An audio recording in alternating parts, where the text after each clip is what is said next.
Hi, I'm KHOU 11 meteorologist Pat Calvin here, just with a quick breakdown on the severe threat that's facing North Texas as we go through the rest of the evening into the first part of the overnight. It's actually extended into East Texas now, but notice how Southeast Texas, highlighted here, is not included in that red shading. So we're not under the gun for the highest threat, although we could see maybe one or two stronger storms across our northern counties later on tonight. So tornado watch in effect through 11 p.m.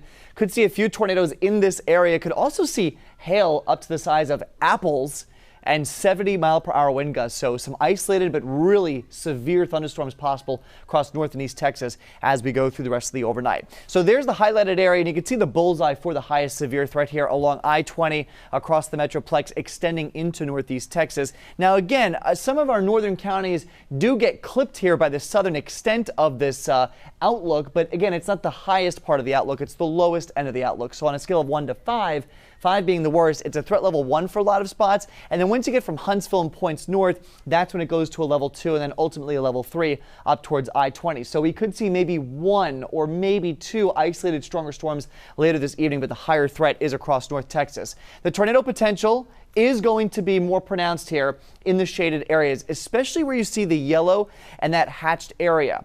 So these colors correspond to percentages. So 2%, 5%, 10%. That doesn't really sound like a high percentage. But really what it's telling us is that there's a 2% chance of a tornado within 25 miles of any point in that area. So going into the 10% area, there's a 10% chance of a tornado occurring within 25 miles of a point. That's a pretty significant probability. And then when you add in the hatch marks there, those black lines, that indicates where you could see EF2 to EF5 tornadoes. So there's the potential for strong tornadoes along and south of I-20 down towards the Waco area as you get into parts of north and east Texas. We are not included in that. So here's FUTURETRACK. There are your strong storms. Notice how isolated they are in nature. We don't see any big Boeing line segments of storms. They're isolated individual supercells. Those are the storms that will be producing large hail and the tornado threat. There could be 1 or 2 here that kind of strays away from the larger batch as we go through the later evening hours into the first part of the overnight. And this is where that storm threat for our northern counties comes into play, is if one of these storms goes rogue and goes south instead of just going to the east. So this is where the hail threat could come into play as we get into the first part of the overnight. Of course, we'll be with you in case any warnings pop up. Any storms, though, should fizzle as we get beyond midnight. This is not the only severe threat, though, that we are tracking as we go through the next few days.